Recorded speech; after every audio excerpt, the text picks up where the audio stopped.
On sections 1 through 9, you mount the VCM on this brace and make your loop here.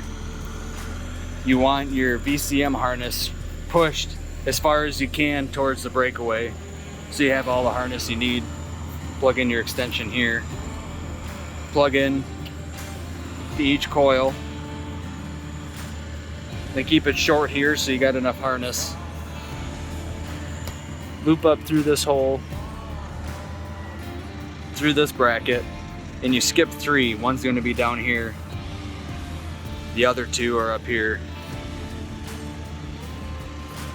Come down through this hole into the breakaway, and you catch that drop right there for this coil. And then you're going to have this side pretty much pushed as far as you can to the breakaway itself, just so you had enough harness in the center.